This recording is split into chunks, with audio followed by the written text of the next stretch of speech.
The mind's marvels. Dr. David Hardy on rewiring neurons for optimal wellness. In this captivating interview, Dr. Hardy unveils the malleable nature of the human brain, showing us how to reshape it through activating neuronal receptors, pathways, and circuits. Get ready to be empowered by the notion that neurons that fire together wire together, as Dr. Hardy shares enlightening insights and practical strategies for optimizing brain function and overall wellness. Welcome to the Wellness Driven Life Show, where you're about to go on a wellness driven ride.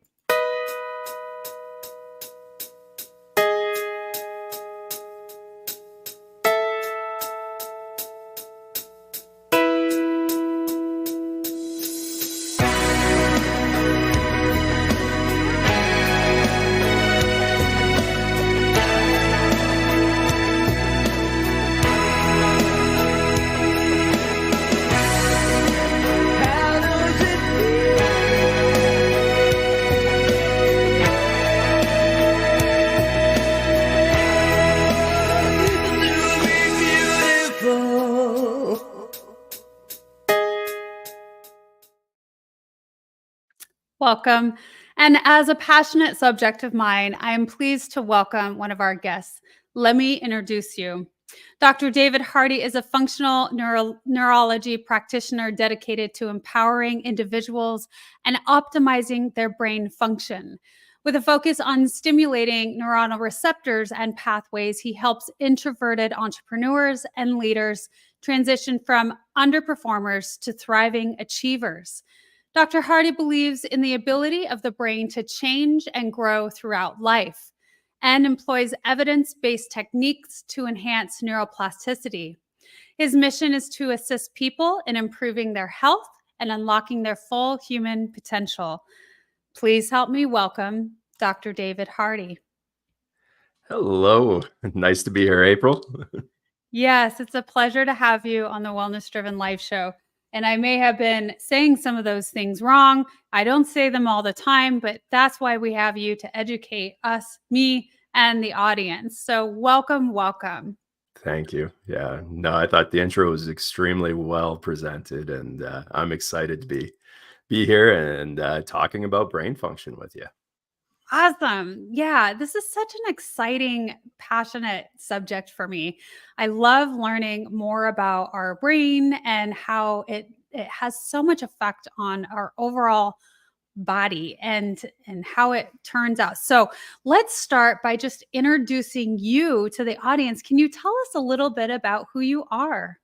Yeah. Well, I'm Dr. David Hardy. I practice in Alberta, Canada, and I've had several different kind of lives and experience along the way here, and the journey has been absolutely amazing.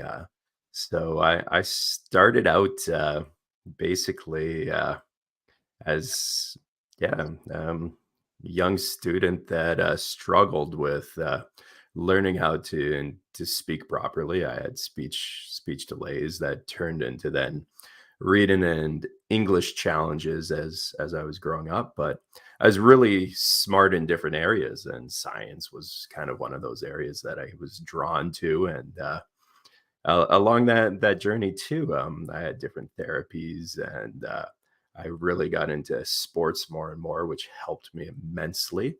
Mm. And then when it was time to choose a path after high school, it was education, and I was a teacher. I taught in Japan, Australia, and in Alberta. And Wow. yeah, so it has been a path, and yeah, absolutely loved it. When I was in Australia, I was teaching grades 1 through 12, substituting and short contracts, and of course traveling at the same time and living that lifestyle right after college. And then woke up one morning, realized my visa was expiring, and went back home for a short stint. And then a friend of a friend offered me a job in Japan, and at first I'm like, "Nah, I just got back. I need to get serious and I need to get the career going." And then next thing I know, I'm asking for the plane ticket and I'm off to this tiny island in Japan where I taught 3-year-olds to senior citizens. And Wow. uh, yeah, it happened to be this small, tiny little island outside Nagasaki. So there's maybe 10 other foreigners. So it was pretty isolated that way. And just had an amazing time there. And then went back to Canada and I did land a teaching position, and it was teaching behavioral students.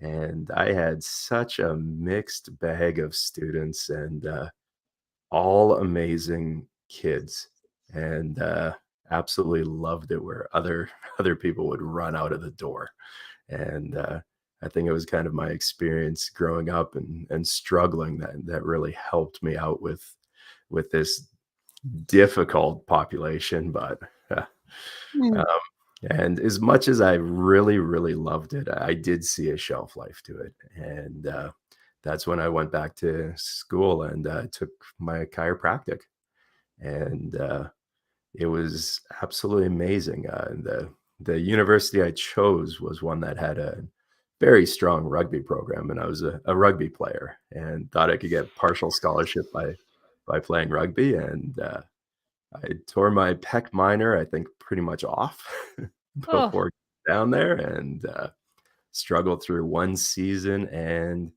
then hung up the boots, and that was the end of my rugby career, and, it turned out to be one of the best things possible because then I found these postdoctorate courses in functional neurology.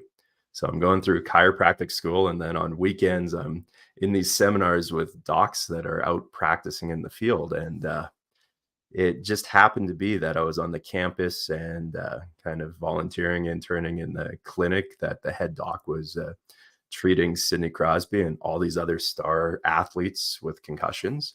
And that's over a decade ago now. And back when people didn't quite know what to do with concussions. And Dr. Carrick was hitting it out of the park. It was amazing to see kind of the artistry, the knowledge, the expertise that went into how to actually treat the brain, rehab it, and get people better, and not just better, in some cases, better off than they were before the injury. And I just got so addicted to that and just the impact on lives it had that I've ended up taking thousands of hours and have practiced in oh so many different places now and have had that privilege to really serve and to help people get better and now looking at ways to help people with performance as well and kind of the stress and the mixed bag that entrepreneurship throws at you and that oh, life and career throws at you, right? absolutely. It does. And it is certainly a fascinating rabbit hole to go down. And it's interesting to me too, because I have had another guest on the show that spoke about her going into the neuropath aspects of our brain because of concussions. And so it's Right. very interesting that I hear that from you and from other guests that that's kind of this pathway into learning more and wanting to learn more and continue down that rabbit hole. Now, you have a well-rounded story. My goodness. And there were so many things that I can pick apart and take with and run with that. But I'd like to start really, let's go back to the childhood aspect. And you said that you weren't able to do certain things, or you maybe felt you were a little developmentally behind and such, and how that affected you moving forward. And so you want to play on that just a little bit more. Oh, absolutely. And yeah, when you say you struggled with one subject or another, that's only kind of the tip of the iceberg. There's all sorts of frustration, obviously, with school, but socially as well. And yeah, and I wasn't on the spectrum, but I always kind of joke around that I'm not too far from it. And yeah, and so I I feel would like we all are. the way society pushes us now, it's all about that knowledge academics and less so kind of socially. And then too, just kind of how the brain develops. There's a lot of stressors out there that really impact kind of that body sensation and social aspect of the brain, kind of more that right brain side versus the left brain. Well, And something I took out of it, if I could interrupt for just a yeah, moment, definitely. Dr. Hardy, was you mentioned how much sports, that physical activity helped immensely.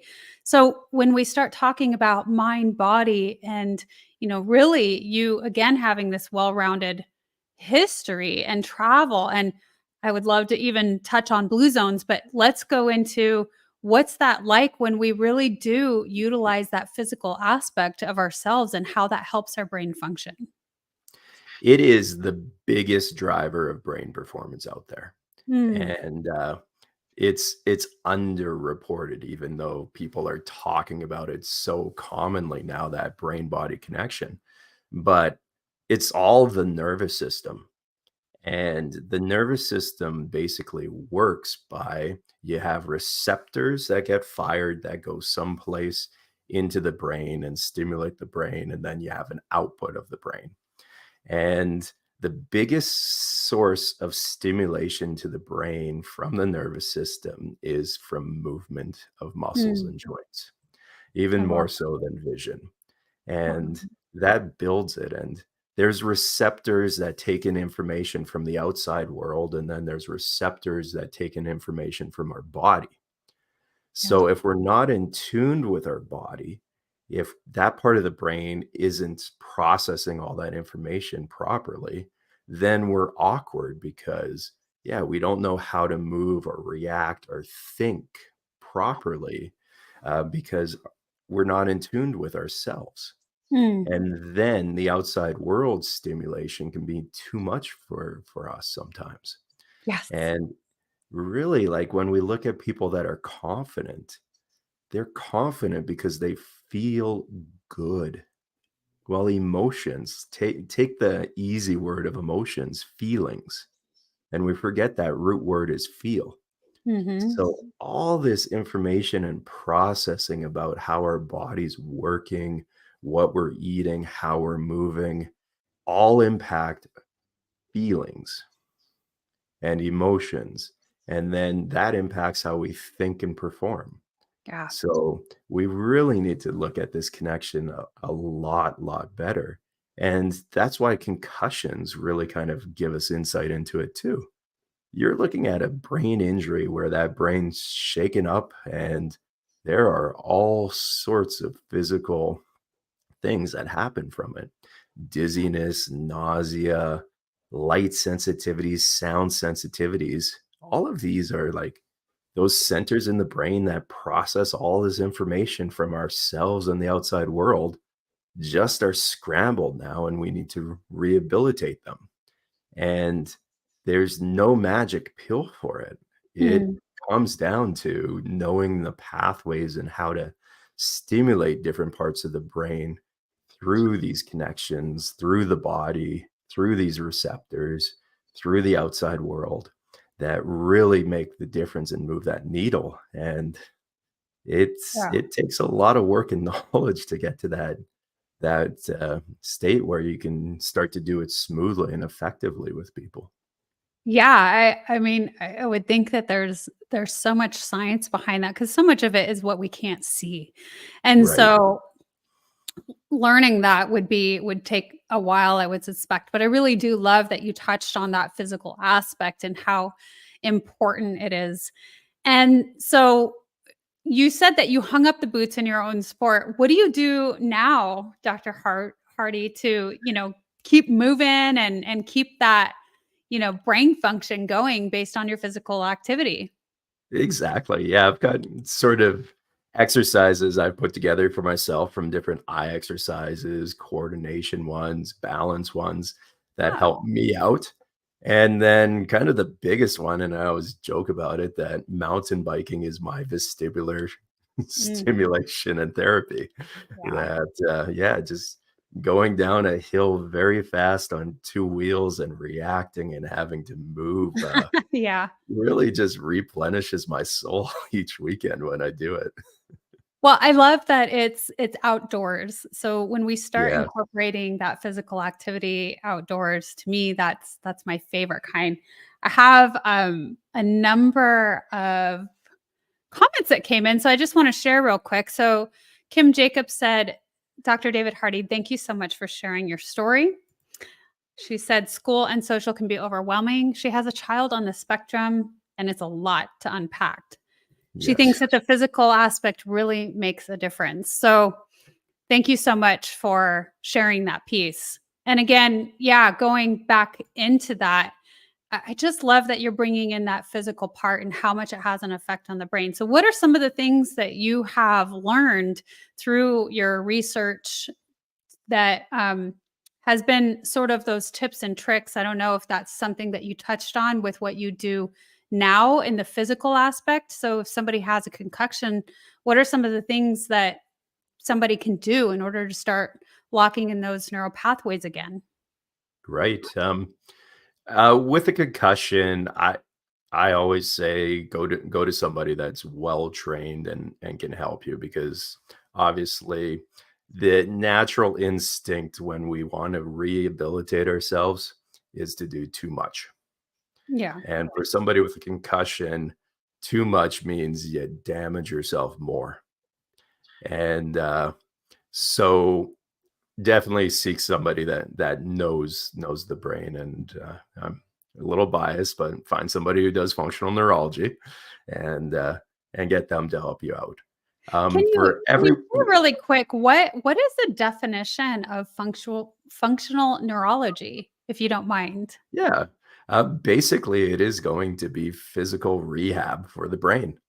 And the way that kind of all alternative therapies have worked is once again, they stimulate a receptor that goes through a nerve up the spinal cord or a cranial nerve in some place into the brain and stimulate it that way.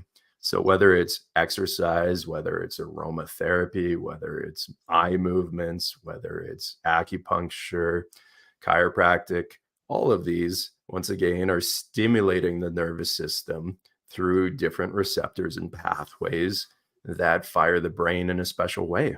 And there's always been kind of all these anecdotal things about how the brain is impacted by these therapies, and it really took some really smart doctors to go, well, let's start going off of what has happened, but base it off of the knowledge that's out there on the nervous system and get these therapies even more tuned in, dialed in with what's going on. And there's textbooks on the neurologic examination. And traditionally, those textbooks are used to diagnose people and to label pathology. Um, but if you actually read it at a different lens or scope or point of view, you start to realize that that's also a a manual to provide better Mm, therapies to get people to function better again. You figure yeah. out what's going on, and then you use that pathway to stimulate the brain and to get it better, and you do it at a frequency, intensity, duration to actually make a change. And you change your therapies as the brain changes. So it's not this static system. Hey, go do 3 sets at 10 and you're going to get better. It's like, no, when you're first damaged from a concussion or an injury, you need to dial it back. And maybe it's a passive therapy that's going to work and get somebody functioning better. Or maybe it's kind of this pathway you never even thought about not working well that needs to be stimulated. Right. Well, and you have talked about helping introverts even. So this is Yes. not just people that have I can't even say it. And so we can start rewiring that in so many different ways. And it affects us on so many different levels on a holistic manner instead of just specifics. And Oh, so absolutely. you want to talk a little bit about that and how it really has this overall approach? Yeah, it goes back to what I was saying earlier, kind of with my own issues developing and being in tune with my body, is that most introverts do kind of have that imbalance between left and right. Yeah. And yeah, we use all our brain all of the time. So saying it's just one side of the brain versus the other isn't precise. But in a general term, yeah, one side is firing more efficiently, better than the other side, and sending signals back and forth. They're not in tune, they're not in sync with each other, though. So introverts, of course, are always thinking about the outside world. They're Huh. thinking about knowledge, facts, and all this stuff that would bore a lot of people. And then the right brain is about our own body, and it's about that interaction with other people and how we feel. So it's both that social and our our feeling of ourselves. And the primary emotions in the right brain are going to be your withdrawal emotions. So your fear, sadness, disgust. And then on the other side of the brain, it's going to be about your external emotions. So your happiness, surprise, anger. Hmm. And yeah, a lot of introverts, of course, they keep a lot of that anger inside as well, Yeah. or keep things to themselves and constantly ruminate on things. So how do we get somebody that's constantly doing those activities and get them more in tune with their body, relaxing, feeling better, and Mm. then being able to socialize at a different level and be comfortable going on to podcasts and everything and saying, "Yeah, this is the way to do things." And, I'll just go into, like, a quick story with myself. When I was taking these functional neurology seminars on the weekend, um, I was seeing like miracle after miracle with these athletes with all sorts of other neurological disorders and was amazed by it. And finally, I'm like, well, yeah, I feel something's not right with myself a little bit. And I'm still getting really good grades because that part of the brain is working fine. But I finally saved up some money and put that aside and went to one of the docs in the field and went through a neurologic assessment myself. And by the end of it, he's given me these silly, goofy little exercises. I'm moving my limbs on one side of the body. I'm turning my head quickly. I'm moving my eyes another way. And he's like, you have to do this basically every hour for a week or two before you come back and see me. Oh, And wow. Every hour? oh, yeah. So But you're these are setting quick, right? your clock, Yeah. your alarm. So I don't wanna be embarrassed, so I'd always find, like, a corner of a hallway that no one was in or outside, and I'm doing these exercises, and on day 3, it was like a switch flipped in my brain, and Wow. all of a sudden, this wave of calm hit me that I had never felt in my life. Hmm. I was always kind of ramped up a little bit, and of course, being in a university setting is gonna ramp you up even more. You got deadlines, you got this, and all of a sudden, this wave of calm hits me. And the other bizarre thing that happened to me was colors became brighter. My Wow. vision just it was like somebody turned the volume up on my vision. It wasn't acuity, I still need glasses to read, but things just seemed brighter, crisper, and I was able to see and just Wow. feel better at the same time, and, that's kind of being how I judge my brain function is, like, if I let myself go, I notice my vision becomes dull and hazy, and that my mood changes, and then I get back on the exercises, I take away the junk in the diet that creeps its way back in, and I feel the same things happen over and over again. So, it's not like all of a sudden you're better and then you can go back to a horrible lifestyle. It's like, no, you're getting your brain to fire at a different level, just like you would exercise a muscle. Yeah. And now you need to maintain it and get Yeah. it driving the right way, because how we perform is also going to determine how we decline later on in life as well. And that's Ooh. a scary topic. No, it's a needed topic. And so I really Yes. like the way that you said that. How we perform now is how we, what did you say? How we're Decline later? going to decline later in Right. life. Yeah. Yeah. So I really like that. And it's fascinating all of what you were experiencing. And to me, it kind of makes sense when you start doing the exercises because you're it's like physical exercises for your brain and you're Yes. just Yeah. you know that mental muscle, so to speak, is what you're strengthening. And it almost makes me think of like your experiences, um, something similar to magic mushrooms. That's a hot topic right now.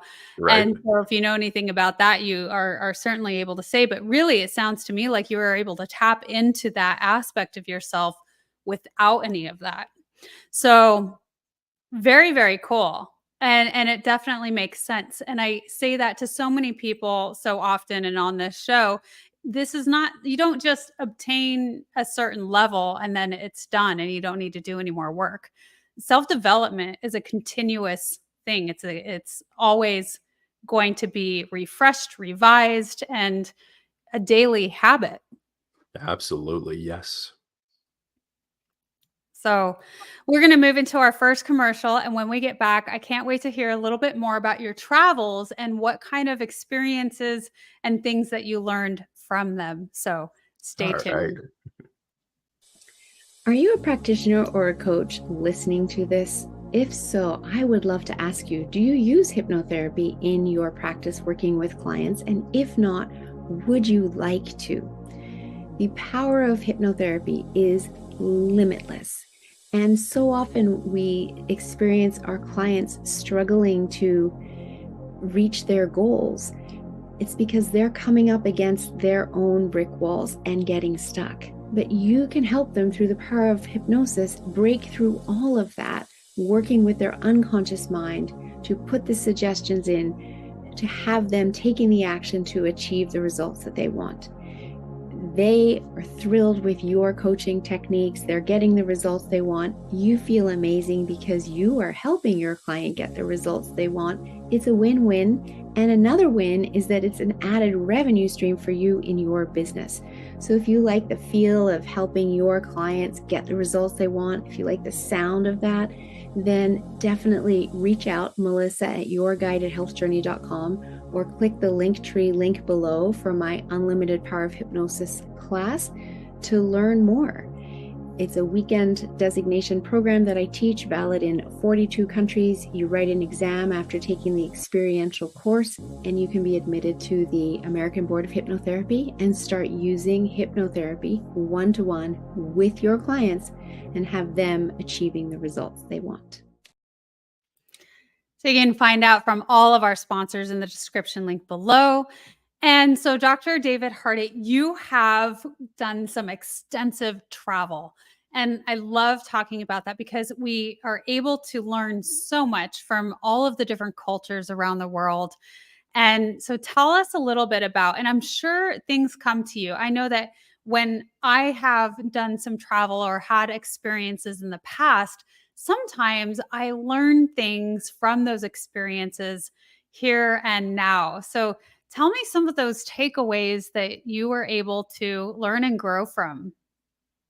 Oh, wow. Yeah.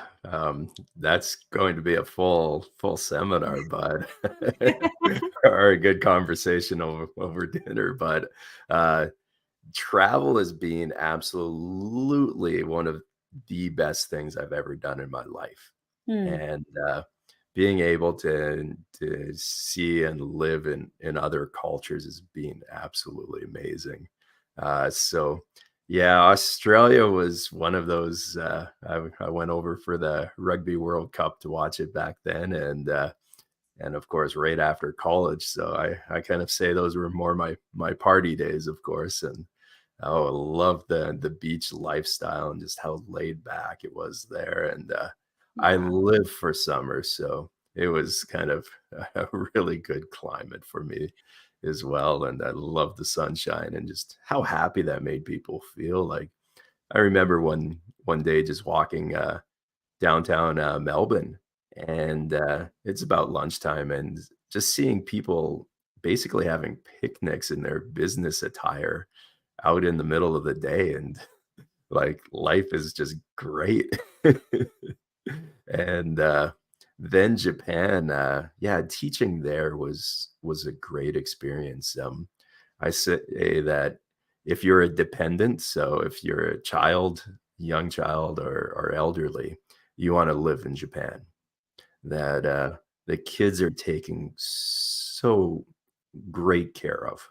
Um, and it really is about kind of getting them, up and doing things, a lot of song and dance and games, for their early learning, the way kids should be learning, playing and singing and the Expression. other exactly, and, music is a big part of it as well, and, just how nutritious they ate, that, the lunch programs were these amazing creations. Like you can go and order a bento box anywhere, and it's not going to be half as good as what what the kids were being fed there. Like they've Wow. got their vegetables and a little bit of rice, their proteins, and oh, it's usually cut up in all sorts of great shapes that kids actually eat. Wow. Yeah, that's Yeah, fascinating. I believe that that is one of the blue zone areas of the world. Is that correct? it is. Yeah. Yeah. Usually they speak about Okinawa, which is a bit farther south in Japan, but basically the lifestyle, the nutrition factors are key to brain health. I've gone into kind of the stimulation mode, but anytime you stimulate the brain, you need the right fuel and nutrients to actually handle that stimulation.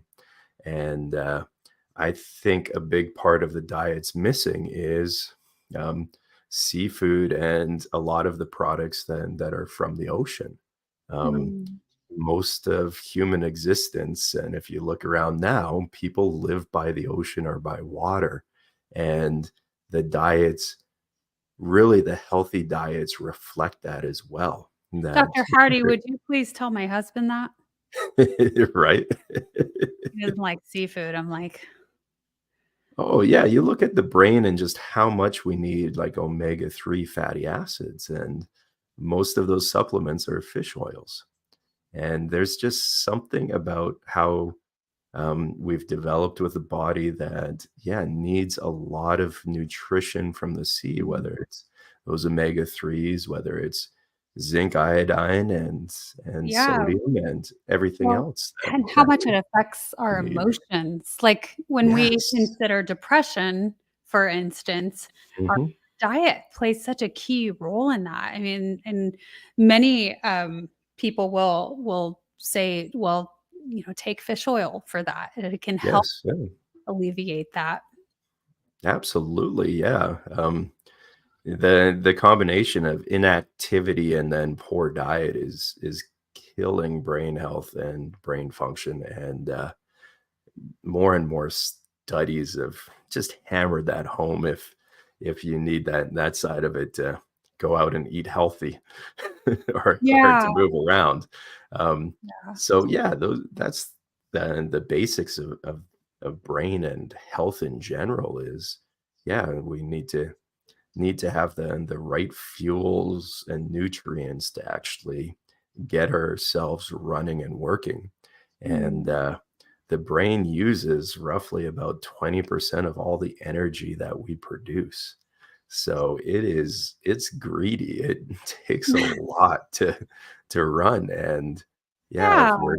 if we're off on that, we're going to be lonely, depressed, and not wanting to do anything.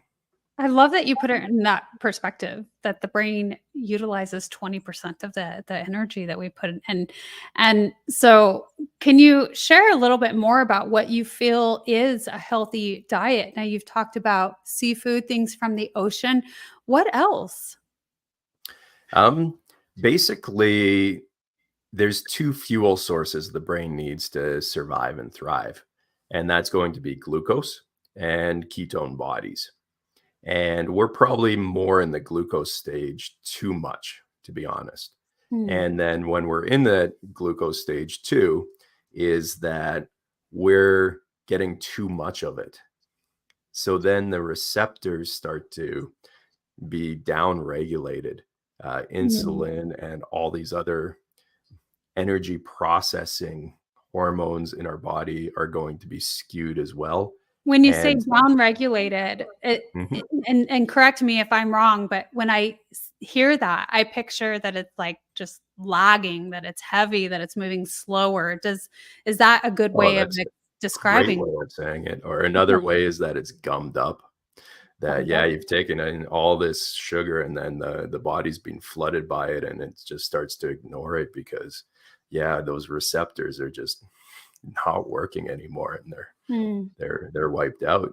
So like Alzheimer's is being nicknamed type 3 diabetes in many mm, cases because it's a problem with the cells not being able to utilize glucose to be able to run and do their stuff.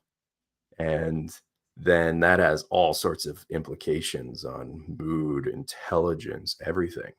And when we decline too, we look at people or we're listening to them and we're kind of like, yeah, something's off. But you know what? They're saying the same things they've always said, and they're really good at the job they've done for 20, 30 years. So it can't be that bad.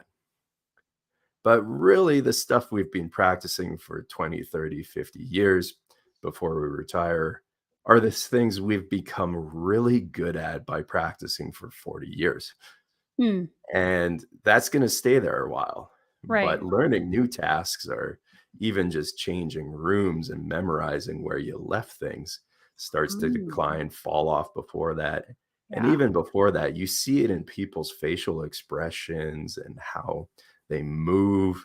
And you can tell that somebody's not doing well, that they're declining and their systems just going in the wrong direction. So a Yeah. lot of that's going to be diet related. And I've worked with patients with cognitive decline. So before they're diagnosed, and when you're diagnosed, it's almost end stage, to be honest. It's Mm, far along in the process. right. Um, but with cognitive decline and the stimulation model I was using, um, I wasn't getting the same results as, say, a young athlete who was in bed from a concussion because they still had that metabolism to be able to handle the stimulation in the right dosages. Whereas somebody later on Right. with cognitive decline, when we were doing these stimulations, metabolically, they weren't there. And then that got me driven into functional medicine, where I'm looking at lab tests and diet and supplementation to once again hammer away at, okay, well, how do I get these people better that they know their memories going on them, that life isn't as rich anymore, that they're moody, that things are falling apart on them. They want to go on that next vacation or enjoy life with their grandchildren, and they can't. Mm, It's falling apart on them. And my one grandma actually passed away of Alzheimer's when I was young. So I got to watch and witness that decline of somebody really early on, and I think that was the first time I saw a dead body was my grandma right after she passed from Alzheimer's, and it was a body that had gone through a lot of years of falling apart, and mm, it was not a good sight to see at that age or any age, and yeah. those last years of life too. I always I always think should be better than having all your life's work and memories erased from you. I think it's a cruel way, and Mm, and for it is. everyone else around too. So that's become another passion, and it's really putting in these puzzles from how we develop to how we perform, how we get injured to how we decline. And Right.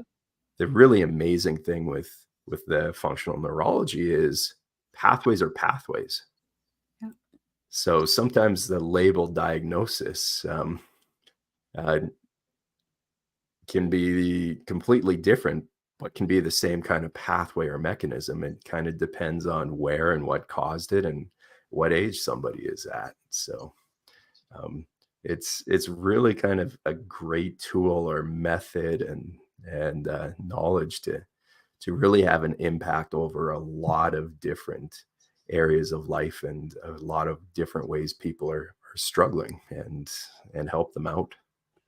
It truly is a beautiful thing. I agree with you. When we can educate people on certain things that they can do in order to enrich and enliven, you know, all of aspects of their lives until the very end. And so you touched again, or what it made me think of is that physical activity. So, you know, when we incorporate the diet and the physical activity, because our body has to be able to process. And as we age, that starts to decline too on how it's taking in the nutrients that it utilizes. Yes. So if we keep moving, it opens that up in order for us to be able to process them effectively. So, and I'm sorry that you saw your grandmother that way, but that's such a beautiful thing from it is where you became so passionate as to how do we fix this and how do we live more fully?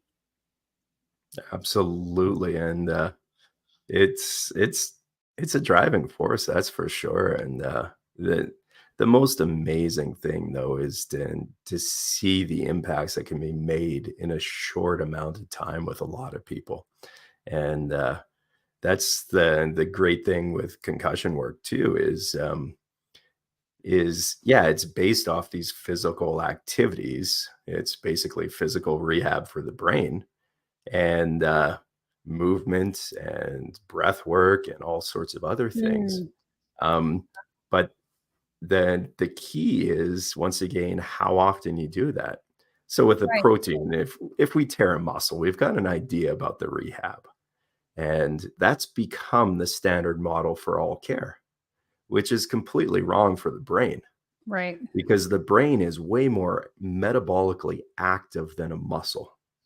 So if we're rehabbing the brain and we're trying to get it better, we need to be doing it multiple times per day, kind of like what I mentioned earlier with myself doing these exercises every hour for a few days, is that the brain learns by doing things repetitively. So mm, whether it's a musical instrument, whether it's a second language, whether it's a math problem, whether it's how not to be dizzy, whether it's not to have anxiety, whether it's to feel more confident, all of these require us to repetitively do them. Little snippets, a couple minutes, multiple times per day to stimulate the brain in the right way. And that's where the magic happens. So these old models of, yeah, come in and see me once per week for the rest of your life, basically, is a horrible way to try to yeah, get somebody's life back after they've rattled their brain back and forth or they're struggling with anxiety. They can't go out into that busy stadium or even the supermarket because it taxes their brain and overstimulates them and sets them on this path to needing to be in a bed for a few days to recover. Uh, right. yeah, it just is the backwards way of thinking that yeah, we can change now, which is It is. happening.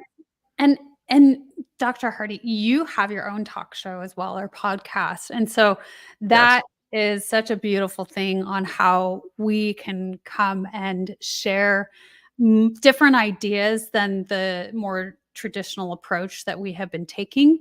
And it's going to take time, as you and I both know, to really get information out. But there are so many different ways, and instead of doing it the way that it has not been working. So I Right. appreciate you. And yes, definitely doing something consistently is key. What are some of the things that you do for yourself? I know that it was probably very challenging at first, although good for you for following through with doctor's orders and doing it on every hour. Oh my goodness, that would be a challenge. And yes, having to kind of to get away and go behind a wall or excuse yourself to a restroom stall, right? To do the things that you need to do in order to start regulating that. So, what are some of the other things that you do that you would recommend to the audience as they can start in a consistency path? Absolutely. It's just doing little dosages of an activity constantly. So yeah, if you wanted to dial it back instead of always driving, being able to walk a little bit, taking the stairs here and there. If Mm, you're at the line in the bank uh, or at the supermarket, I'll just balance on one leg and kind of move around a little bit. And it's subtle. Nobody notices or even cares what I'm doing. yeah. And then concentrating on the breath work and Oh, huge. posture and the things that take away from it. And also finding times to recover from things is big, whether it's just Hmm. Yeah. finding something to kind of relax. And yeah, if you're learning, if you're working, if you're doing something, even if it's desk work, um, you don't want to overtax a system. We've all tried to cram for an examination and then done worse than we would have if we didn't even pick up the book. And uh, all these kind of little exercises and things we can do. It is, yeah, let's just look at that one little thing we need to memorize and do it several times per day. And by the end of the day, you've got it memorized. Well, Those same with are some of these little exercises that may seem goofy or strange. And then if you're able to incorporate it kind of as a warm up or when you brush your teeth or when you do something else, then it's in your routine already. And it's mm, not this big overwhelming task to add just little things in that actually stimulate you and wake you up a little bit. And it does become really powerful to just make these little changes quite commonly throughout the day. And yeah, when we came back from that commercial break and before you had asked about magic mushrooms and psychedelics, mm. and then the ad was on hypnosis. And all of that is stimulation basically to a lower part of the brainstem. And we can do that. Like, let's look at hypnosis. So different sounds calm us down. That's Yeah. stimulating lower in the brainstem. The horizontal eye movements of hypnosis stimulates that part of the brainstem that relaxes us more, that serotonergic system, that body awareness. Yeah. And we can start to use all these hacks and build it up throughout our day too, and becomes really powerful. And then the psychedelics, they kind of hit that part of the brain too. And the psychedelics, well, drugs in general, they show us what is possible in a state. But you can't stay there. That's why it's called a trip. And so much of our day is to be in this higher part of the brainstem when we're overstimulated, that dopaminergic side of things. And then these other things that are coming out and getting more awareness, hypnosis, yoga, psychedelics, all of them are kind of hitting that lower part of the brainstem that Mm, once again gives us a different state and a different way of feeling and being. And we can really dive into it more and more and how to kind of help people, maybe first responders with PTSD, with what they're going through, and all sorts of other things. And that's coming out, and it's so exciting to see. And yeah. it's just making the society and the world better too, because yeah, we're not in this vigil, always go mode that drives us and wears us out Yeah. and makes us moody and reactive to others. So I Yeah. think it's one of the best ways to make a change in the world. Yeah. I really like that. There's so much science that's coming out with this, and it's just giving us so much more proof of that which we cannot see. And so we continue to move forward in these practices and, testing it out and seeing how it works and shows up the best way for us. And I know that you're familiar with Dr. Joe Dispenza's work, but basically, what you're talking about is really disrupting the patterns, because when we start living our lives doing the same thing day in and day out, there's no possible way for change. There's no way to change if we don't do that. And you gave some incredible examples of that, to standing on one foot in line, just doing something that is different that you don't normally do. I like to say, for example, and this even goes, that I have my law enforcement background, but so this is a safety aspect too, but go drive a different way home, take a Right. different route. But just that's another way to disrupt the pattern, but do something new, do something different each and every day. Yes, yeah, the brain lives off novelty, and that's how you build new connections, is something novel and new. And if you're always practicing the same old things, that's what the brain's going to become, is It just the is. same old things. So, yeah, All right. absolutely. Well, we'll move into our last commercial. And when we get back, I'm excited to talk a little bit more about this fascinating subject. Thank you so much, Dr. Hardy. And stay tuned. We'll go into this next commercial. KimJacobsConsulting.com. People say opportunity knocks on every door. Right. No. Opportunity stands by silently waiting for you to recognize it. So I want you to recognize that this is a time for you. This is an incredible time to have your own talk show. It establishes a level of credibility. Yes. And by being exposed to people on a regular basis, it allows you to strategically begin to impact and attract your audience. She can take you in a place in yourself that you can't go by yourself. So go to KimJacobsConsulting.com. That's KimJacobsConsulting.com. Did I say KimJacobsConsulting.com? Yes, you did. Very good. Make sure you go there and sign up for the coaching, and we're looking forward to working with you. You have something special. You have greatness within you.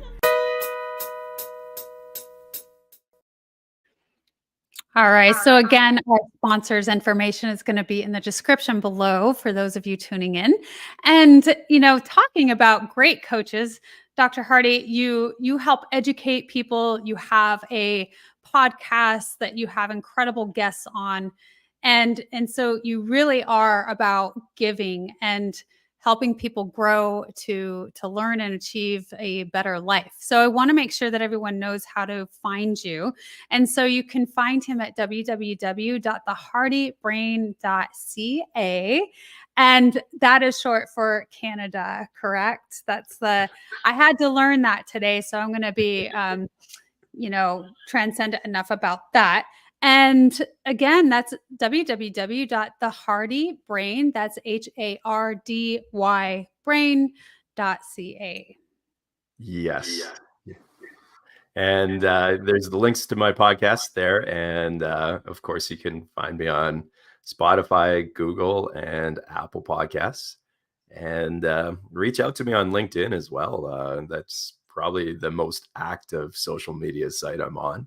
And then the website, looking into kind of rebuilding it and getting it a little stronger. But there's definitely ways to reach out and find me. LinkedIn's another great one. And then there's a great episode I did with yourself on the Hardy Brain podcast. So I hope more of your listeners tune into that one as well, and get the insight on how April works. It was a very fun interview. I appreciate it. It's very nice to be able to, cross-pollinate between other people and share a little bit more about yourself. So that being said, what are some of the guests that you've had on the show? What is some of the biggest insights that you have had, talking to so many different people? Um, yeah, I kind of set it into three categories then that the brain can be made to change, and that's thoughts, chemicals, and stimulation. So I've had doctors come on and talk about nutrition, supplementation, peptides, all kind of those up and coming therapies as well. And then the stimulation side, of course, other people in kind of this realm, and a lot of really amazing people in the mindset arena as well. So I've had authors on the show. I've had Dr. Mark Golston was one who's got like 9 books he's authored or co-authored with people from Just Listen onwards. Did a really amazing episode with Debbie Hampton, who talked about her failed drug suicide attempt and her recovery and how she's worked from that. She still Stories of considers it a failure, huh? she considers it quite the blessing. And one of my biggest takeaways came from that interview when she's describing afterwards where she's on a vacation with her brother and in the ocean swimming and almost drowns. And she Mm. realizes that months earlier, she tried to take her own life. And now she's in the ocean trying to save her own life. And I think it comes down to that movement that Yeah. when you're in the thick of things and you're forced to react and physically do something, you're fighting for it. Yeah. But when you're isolated and you're taking away from that control of how you can move and react, that's when things become even more overwhelming and depressing, and we head into that dark area of our psyche. Mm. Oh man, that's a really great way to put it. I love that you associated it with that. And it made me think of right away birth and how we come into this world. I mean, we're nice and cozy and cushy, and then all of a sudden, wham, it's cold, it's awful, we're physically very uncomfortable, and then the body just goes into action and takes that first breath, right? Right. But it's that physical piece of us, that fight for survival, that's key. And yeah, movement is life. And yeah, and yeah, so many different ways we can we can go off the rail with that. But that's why we do these shows, is that we can never always hit on everything we want to hit on I when it know. comes to how we live, feel, and perform. And Yeah.